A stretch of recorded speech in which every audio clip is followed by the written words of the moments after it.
It wasn't about volume, it wasn't about going out there and meeting a lot of people. It was about meeting the right people and then trying to make a difference. Once they adopted it, it wasn't just that they accepted it, they invented it. They also don't give you the why would that person want to meet you. Equally as important, maybe even more important, is the ability to Hey, this is Mike from IntroStars, and today we're very excited to bring you a brand new episode of the Super Connectors podcast in New York.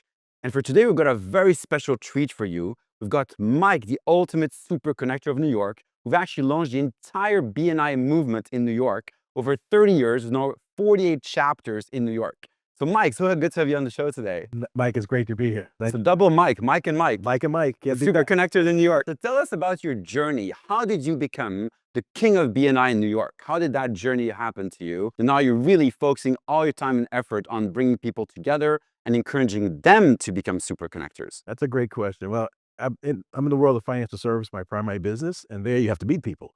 So I used to go to a lot of networking events, get a lot of business cards, and I thought I was doing something productive, right? Because you met a lot of people, got all these cards, but I realized cards alone don't mean business, right? You met somebody. And when I got exposed to BNI as a member, initially, it really changed the way I saw the world. It wasn't about volume. It wasn't about going out there and meeting a lot of people. It was about meeting the right people and then trying to make a difference. And one of the key philosophies of BNI was giver's gain. If you help someone, they'll help you. And once I heard that, it really resonated with me because that's my personality anyway. I love helping people. I love people having success. And so now being able to transform that into creating a business model that really allowed me to focus on others, it came back to me. It's always about a win-win situation. Exactly. You help someone, so you help them, meaning it's a win for them. Correct. But it's a win for you because you're elevating your personal brand and elevating your public image as a super helper, right? And people will always think of you, wow, that person helped me, I want to help them back. Absolutely. And so there's a bit of a kind of karma box. So you put like credits in your karma box every time you help someone. And BN obviously focuses very strongly on that philosophy, right? Oh, absolutely. And I think the challenge is for many of us, it's not that you help someone today and tomorrow you'll see the results, right? You're putting a lot of good in the world. You're making a difference in people's lives. And we know fundamentally it will come back and you will see it happen in other parts of your life. Maybe not from that person directly, but from someone else. When did you start calling yourself a super connector? When did other people started calling you a super connector? Was there a specific moment? It certainly was we had one chapter and we did very well and I became the president of that chapter. And then they asked me to go around and tell others what we had did to be successful. And once I started telling the story, it just resonated. And when I came to Manhattan in 1996, people in New York don't believe in the giver's gain philosophy initially, right? So they were thinking, no, it's about how do I get business for me?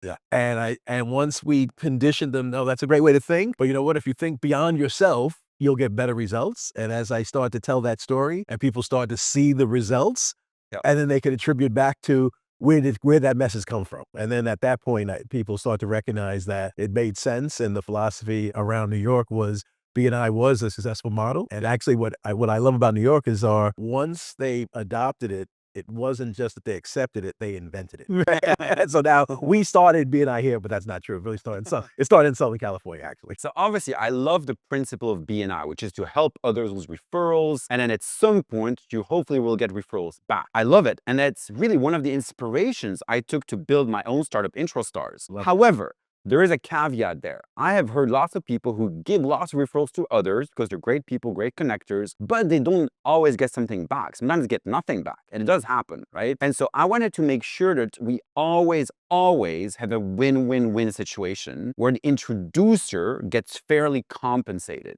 And so the model of IntroStars is slightly different, where every time you make an introduction, if a deal comes out of it, so there's a win-win, the introducer gets rewarded as a fair compensation. What do you think of that? How does that compare to your experience working for so many years in BNI? No, it's a different model. I think in today's time where we have a shorter expectation of time, that will allow us to see results from our efforts and obviously give us motivation to do it. It goes against, I guess, my grain, right, of what we've done. You're doing it out of the good of mankind. And I think you're right. There are people that don't get results, right? They do a lot of good and they don't see it coming back. And I always say to those members, it's not just about giving someone business. It's also about making yourself available, having them understand really what you do, being able to communicate how they can help you. Because in many cases, people want to help, they just don't know how to. And so until you define it, and I've met many business owners and they'll say, oh, people know what I do. I say, Don't assume that. You have to really define it. You have to let them know what's your target market, who would you like to meet, and how can they help you. And again, many times, I'm sure you've had this yourself, you'll meet someone and say, "Hey, what are you looking for today? How can I help you?" And they don't have an answer. Yeah. Right? So it starts sometime with yourself. It's also about putting out there exactly what you're looking for, because I see lots of founders or salespeople who are looking for clients very clearly. But if I ask them, what is your ideal introduction? Who is your ideal client? They cannot answer that question properly. They give me a super long answer, which goes in 25 directions. You're kind of lost, like, oh, I don't know who I should introduce to you. Right. Or the other way around, they say, oh, introduce me to anyone. I can sell to anyone. And anyone is no one, right? Exactly right. You need to be specific, ultra specific about Correct. what introduction you're looking for. The more specific you are, the better introduction you can make. My experience is lots of people who don't get good referrals or introductions is because they haven't defined the proper introduction, the ideal introduction properly. Absolutely. And there's a second half to that. Not only they do not define it properly, they also don't give you the why would that person want to meet you, right? So there's two sides to this, right? So what is your unique value prop, right? Yeah. You can define your marketplace, great, but now how does that fit in? Is your marketplace, what do they see in you? What value you bring to them? That if they met you and they heard your story, they would be, I need this. Yeah. Right. And that's our challenge as business owners to identify that. And it's also about being purpose-driven or mission-driven so that people want to help you because they see your bigger picture. If your basic purpose is to make money, that's a turnoff. For most people, that's a turnoff. No one wants to introduce you to people just to make money. Correct. Right? They want to introduce you to people because you've got a strong heart. You want to help others. You're again, mission-aligned, purpose-driven. And I think that's so important when people introduce themselves to someone else. Talk about your purpose, talk about your mission in life before you talk about the specifics of what you do. 100%. It's who you are, right? And for me, being in financial service, what I love doing is financial literacy. I go around to speak to kids in high schools, colleges, young adults, and just talking about how money works and letting them understand that concept at a young age. That's a passion of mine, right? And those aren't people, when you're, let's say I've done as young as third or fourth grade. Those would be long-term planning if I'm planning on getting them as clients one day, down the road. But it doesn't matter. It's not about that. It's about them being exposed to just some of these basic concepts at a young age. Which is great. What advice do you have for young people who want to go out there to more networking events or become a super connector, an introducer? Be out in the world first. So it's be open, right? And networking isn't just about going network events because you can really network anywhere. It's just as long as be appropriate and respectful of the event you're at. So don't just be, running around handing out cards, but talking to people, learning about them, being a great listener, right? Those are the skill sets. Unfortunately, in today's world, we think it's about our ability to tell our story. Yes, that's important. You have to have that elevator pitch, as we talk about. Yeah. But equally as important, maybe even more important, is the ability to listen and understand what the needs are and try to figure out how you can help them. So I say for young people, it's make the dialogue or the list of people you meet, hold on to those connections. Yep. Right? Because it may not be today, but it could be in a year, 2 years, or 5 years from now. And so every person you're meeting, understand those interactions may have great value in the future. So that's what I would tell young people. Yeah, I always ask them when you meet someone at a networking event or someone new, I always ask them what introduction you could make for them. I think that's just a great question to ask because Absolutely. it shows that you're a helper. Absolutely. And it shows you want to bring value, and it shows that you're a connector. And that's a great personal brand to have, right? Absolutely. And the other thing I say to young people is find out how people got where they got. What was their road? Because we all love talking about ourselves, right? So if you want to really get people to like you, Yeah. ask them about themselves and their success. And then you can learn from that, one. And then, as you said, the follow-up to that is then how can you make a difference in their lives? And what I find for younger people where the impact may be is if they're quote unquote older people you're speaking to, it could be helping their children.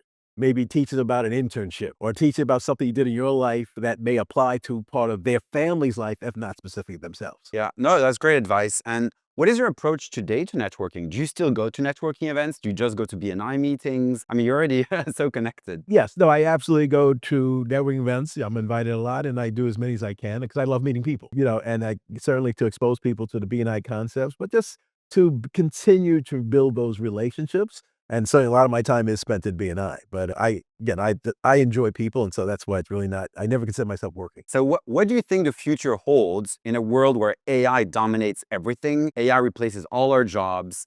and AI starts to, look at your network to see how you could introduce. How do you think that changes the game for a super connector like yourself? I think it's gonna make us more valuable because the key in AI is I. Without the I, there is no it doesn't matter, right? So it's still gonna be your personal brand, your personal value, your uniqueness that you bring, that the technology will facilitate our ability to do things, but it's not gonna change the relationship. And I always say when we go back over the years, we can go back to when the phone first got fancy and you had push 1 for this, 2 for this, right? And what were we all doing? We're trying to find 0 to get to the person, right? And so I think no matter how far we go in technology, we always wanna have that human connection and have someone we have a personal relationship with that can help us. Yeah, I think in the world of AI, human relationship becomes even more important Right. because we're bombarded with AI slop and AI spammy messages where we become desensitized to all these things. We don't trust anything anymore. The only thing we trust is people you've actually met in person Correct. or who were recommended to you.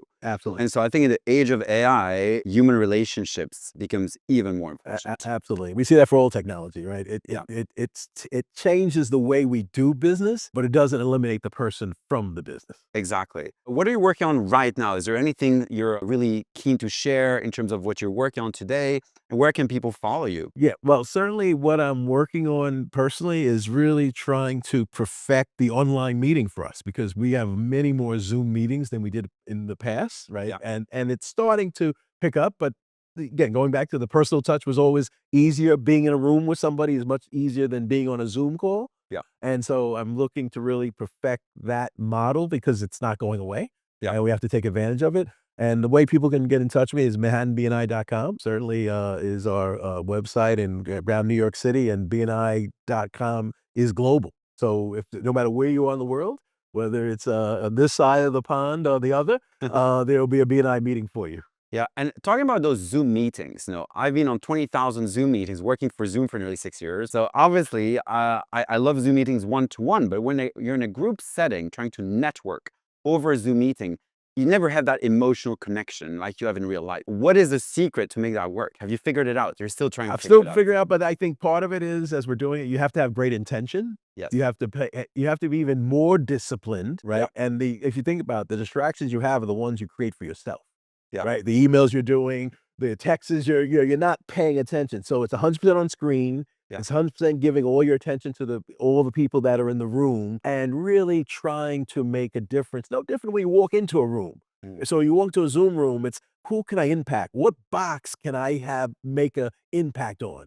Because that's how I know they'll remember me. Yeah. So listen to what they're asking for, try to figure out how to connect them, and then go out of your way to follow up. And I think that's the biggest part because the challenge of Zoom meetings, they end. Yeah. Right. It's over. Where when we finish a networking event, we'll still mingle, mix around, we'll walk out together.